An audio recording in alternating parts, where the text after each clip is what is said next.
I had a great time with the $20,000 I recently saved up. After returning from a week-long trip overseas, my mother-in-law Isabella called me excitedly, mentioning something about saving $20,000. I was puzzled because I didn't remember having such a large sum.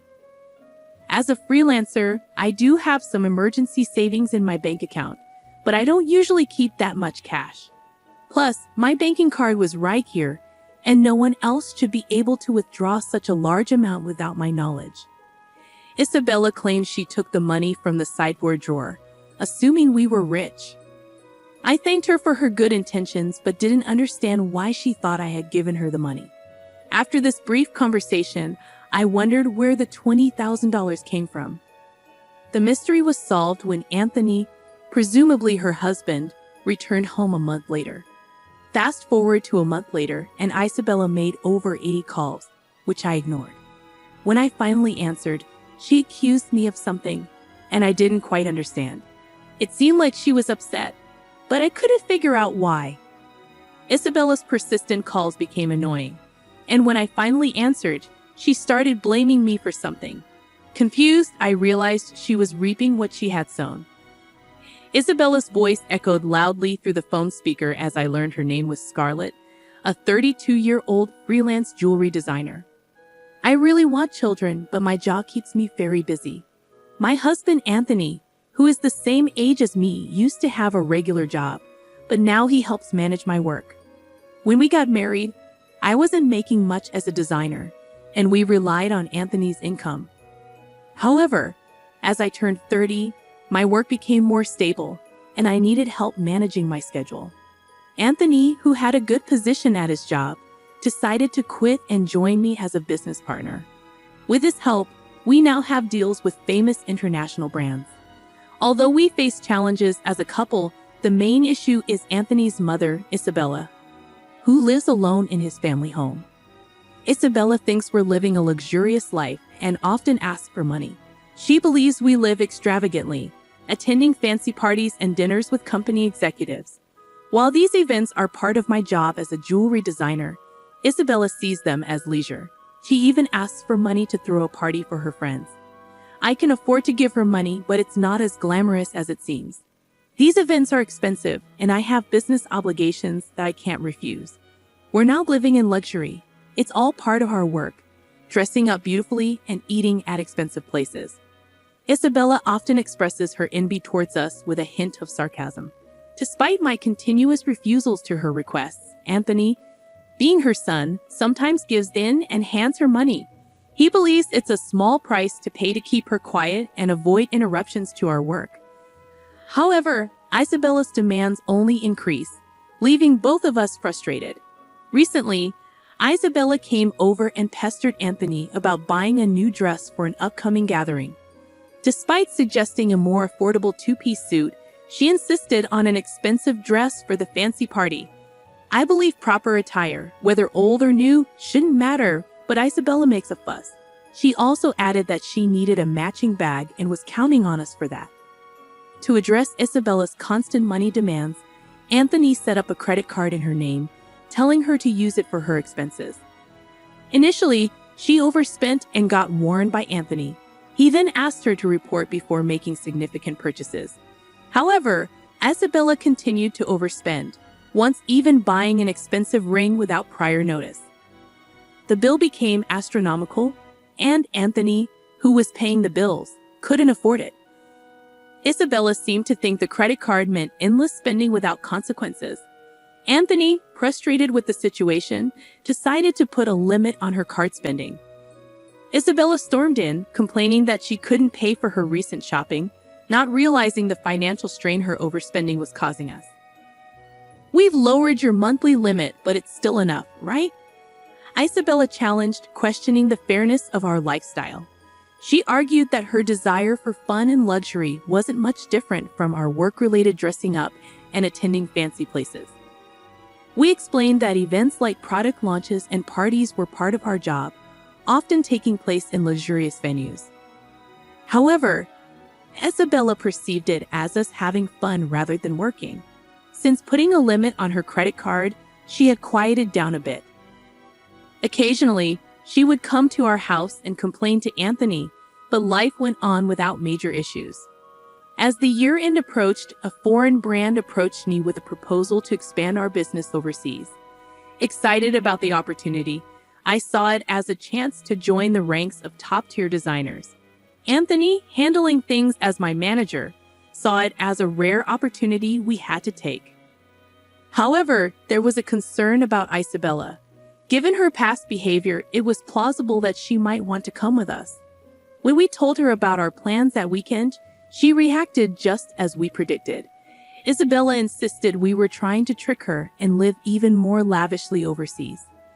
Anthony tried to explain that it was for work, not leisure, but Isabella wouldn't give up, fearing we planned to move there permanently. We'll come back after our work settles down overseas, I reassured Isabella. She seemed worried that our plans would leave her behind. Both Anthony and I were exhausted from this circular argument. We couldn't take her with us, but Anthony, worn out from convincing her, suggested paying for a week-long trip for her instead. Really? Are you sure? Isabella half-happily accepted, and Anthony promised to cover her flight and hotel expenses. However, the peace didn't last long. A few days later, while Anthony was busy with overseas arrangements, Isabella visited our house. Anthony said that, but I want to shop over there too. Can you give me some money? She requested. I asked about the card Anthony had given her, and she admitted he had taken it away, fearing she might misuse it with different currency rates overseas. I explained that I couldn't give her money without Anthony's approval.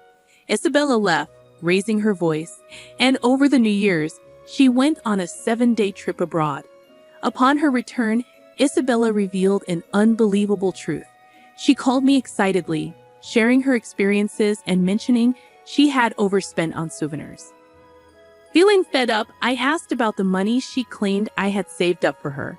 I had no recollection of such money, and the situation took an unexpected turn. I had some savings in my bank account for business emergencies, but Isabella couldn't possibly withdraw cash from it. Despite what she claimed, I had no memory of it.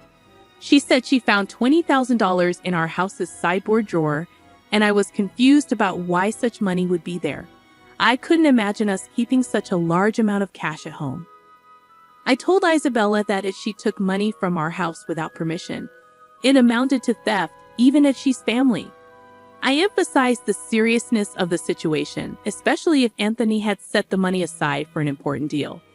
There hadn't been any disruption in our business dealings or payments while Isabella was on her trip. Isabella nonchalantly admitted to using the money, saying, "I'm telling you now that I used it." I pointed out that taking someone else's money without permission is a crime and expressed my concern about her entitled reasoning. Isabella defended herself, saying, "You two live so extravagantly, so why can't I have a little of that?" Think of it as doing a favor for your parent. I found her reasoning inappropriate, considering she took money without asking. I promised to ask Anthony about the money when he got back. Isabella believed Anthony would understand, being his only mother, and claimed that $20,000 wasn't much to him. I agreed to pass along the message, still uncertain about the entire situation. I was amazed at Isabella's lack of awareness, and she ended the call by saying, "Please tell him that, thanks." Still baffled by the $20,000 in cash at home, I asked Anthony about it when he returned that night. Anthony had withdrawn the money from his bank account 10 days ago for an urgent payment. He needed cash immediately, but I was surprised that he kept such a large sum in a drawer, considering the potential risks. Anthony, looking troubled, asked if I knew anything about it. Today, Isabella called, thanking us for the $20,000 and mentioning she had a blast with it. I didn't understand what she meant, but it turned out the money was Anthony's after all. However, we still didn't know what such a large amount was meant for. I questioned Anthony about why he had left such a large sum at home, especially when we usually did bank transfers. Anthony explained that after limiting Isabella's credit card amount, she had secretly borrowed money from various sources, including consumer finance cards and credit cards she had opened without his knowledge. When Anthony discovered this, he took all her cards and prepared the cash to repay Isabella's growing debt. Although he gave her the cash, he knew she might spend it recklessly. The situation became clearer, but the mystery of Isabella's actions remained. I planned to pay the institutions directly through bank transfers, but Anthony preferred fewer records in our bank accounts for the sake of trust with our business partners in bookkeeping. So he decided to withdraw the cash and pay individually. Supporting Isabella's overseas trip was like a parting gift, knowing we wouldn't be able to take care of her like before after moving abroad. As time passed, Isabella's calls to my mobile phone became frequent, almost 80 calls every day. Anthony had advised me not to bother with her, but the persistence made me concerned. One day, Isabella's voice sounded almost like a cry as she apologized for bothering me during the busy moving preparations. She explained that she was receiving payment demands almost every day, and Anthony seemed to be blocking her calls. Isabella couldn't get through to him and pleaded for my help, saying I was her only hope. I was surprised that Anthony would take such a drastic step with his own mother. If he had used the money he prepared to pay off Isabella's debts, this situation might have been avoided. Now Isabella was inundated with collection letters from finance companies and consumer lenders, facing non-stop collections calls and seeming helpless to do anything about it. It was a scene I had only seen in dramas before. I mentioned it to Anthony, but I couldn't predict his response. Isabella pleaded for help, saying it was a son's duty to assist his mother. The call ended, and I told Anthony about it when he returned home, but he dismissed it coldly, stating that Isabella wasted the opportunity herself. Despite the continued calls from Isabella, I decided to block her number, following Anthony's lead. While I wished I could help, being Anthony's mother meant there was nothing I could do if he had chosen to ignore her. As the day of our move overseas approached, I needed to finish packing. Looking around the still cluttered room, I couldn't shake the lingering feeling of helplessness in the face of Isabella's predicament. It turned out that Isabella had to sell her house to settle her debts. In addition to the $20,000 Anthony had intended to use for repayment, she had hidden even more debts.